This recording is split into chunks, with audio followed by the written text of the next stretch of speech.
Hello students, आज के इस लेक्चर में हम स्टडी करेंगे क्लासिफिकेशन ऑफ लिविंग थिंग्स। जानदार जितने भी पाए जाते हैं, चाहे वो फॉरेस्ट्स में पाए जाते हैं, पॉन्ड्स में पाए जाते हैं, ओशियंस में, तालाबों में, समुद्रों में, कहीं भी जितने भी ऑर्गेनिजम्स पाए जाते हैं, जानदार पाए जाते हैं जो कि लिविंग थिंग्स एग्जिस्ट करते हैं, उन सब को हम स्टडी करेंगे। उनके बारे में देखेंगे कि उनको किस तरह से क्लासिफाई किया जाता है।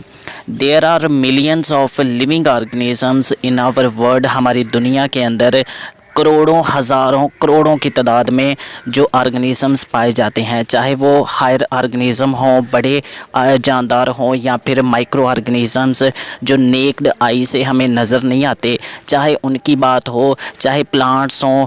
तो जितने भी लिविंग ऑर्गेनिजम्स पाए जाते हैं उनको जो है बहुत ज़्यादा क्लासीफाई किया जाता है ताकि हम उसकी स्टडी को ईज़ी कर सकें। Scientist has grouped them on the basis of similarities in their characteristics।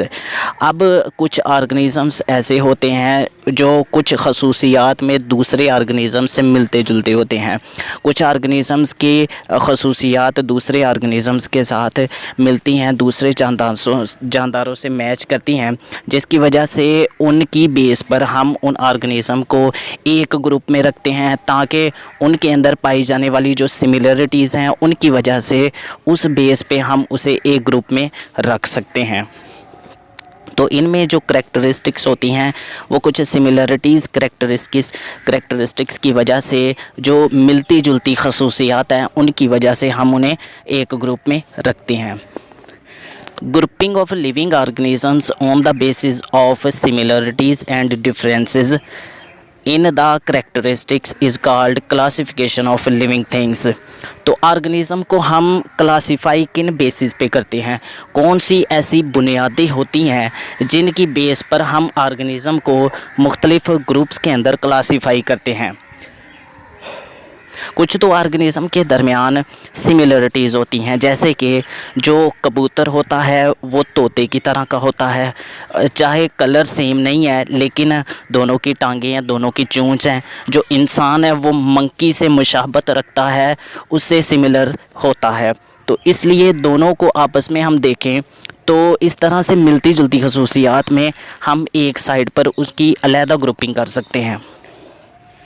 दूसरी बेस है कि डिफरेंसेस, उनमें फ़र्क़ों की वजह से भी हम फ़र्क की वजह से भी उनको अलहदा कर सकते हैं। जैसे कि इंसान की जो बॉडी है, स्ट्रक्चर है, वो बैन से नहीं मिलती, वो कौ से नहीं मिलती, बिल्कुल भी नहीं मिलती। इसलिए हम उनकी सिमिलरिटीज़ की बेस पर भी ऑर्गेनिज़म को कर सकते हैं, क्लासीफाई कर सकते हैं, तकसीम कर सकते हैं, और उनकी जो डिफरेंसेस होते हैं उनकी बेस पर भी ऑर्गेनिज़म को डिफरेंट कैटेगरीज़ में मुख्तलिफ़ ग्रुपों के अंदर रख सकते हैं।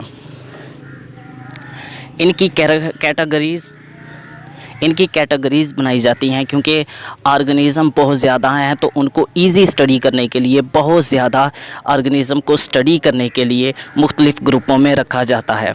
तो कुछ सिमिलरिटीज़ बेस पे, मिलती जुलती खसूसियात की बुनियाद पे, और कुछ जो है वो डिफरेंसेस यानी उनके दरमियान जो फ़र्क होते हैं उनको देखकर ऑर्गेनिज़म को मुख्तलिफ़ ग्रुपों में रखा जाता है। Classification of living things is essential for making their study easier. तो हमने पहले बात की कि ऑर्गेनिज़म की बहुत ज़्यादा तादाद इस दुनिया के अंदर मौजूद है।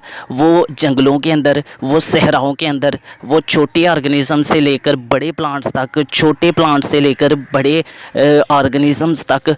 तो देखें तो बहुत ज़्यादा